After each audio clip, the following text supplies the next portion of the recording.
Pro evolution soccer അല്ലെങ്കിൽ pes ഗെയിമേഴ്സിന് എന്നും ഒരു ഹരമായിരുന്നു. കഴിഞ്ഞ 2 പതിറ്റാണ്ടായിട്ട് വിർച്വൽ ഫുട്ബോൾ ലോകത്തിലെ രണ്ട് രാജാക്കന്മാരാണ്.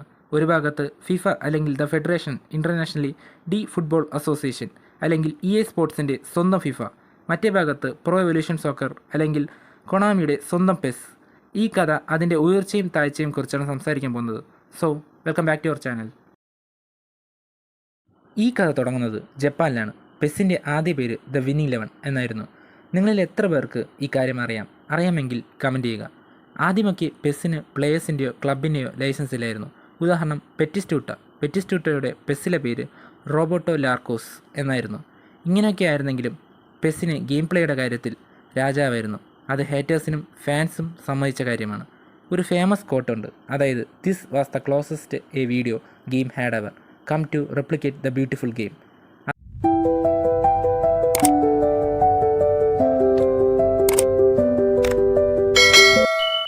കളിക്കളത്തിൽ ഗെയിംസിൻ്റെ ഫിഫ ഹൃദയം കീഴടക്കുമ്പോൾ ഒരു സാമ്രാജ്യം തന്നെ കെട്ടിപ്പൊക്കുകയായിരുന്നു.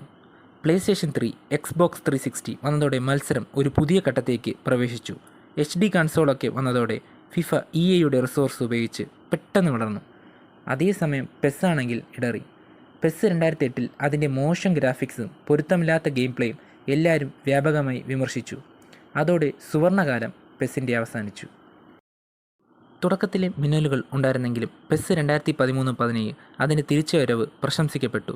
ലൈസൻസിൻ്റെ ഇല്ലായ്മയും സാങ്കേതിക പ്രശ്നങ്ങളും മോശം ഓൺലൈൻ സർവീസും കൺഫ്യൂസിംഗ് മെനു സിസ്റ്റം എന്നിവയൊക്കെ ആവർത്തിച്ചുള്ള പ്രശ്നമായി മാറി.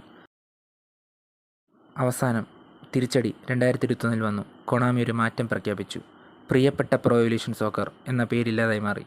പകരം ഈ ഫുട്ബോൾ എന്നും ലോഞ്ച് ഒരു ദുരന്തമായിരുന്നു. ഗെയിമിൽ സാങ്കേതിക കുഴപ്പമായിരുന്നു. ഗ്രാഫിക്സ് ഒരു പടി പിന്നോട്ടായിരുന്നു. ഈ ഫുട്ബോൾ എന്ന ഗെയിം സമീപകാലത്തിലെ ഏറ്റവും നിരാശയായ കേസുകളിലൊന്നായിരുന്നു. അങ്ങനെ പെസ് എന്ന വൻമരം വീണു.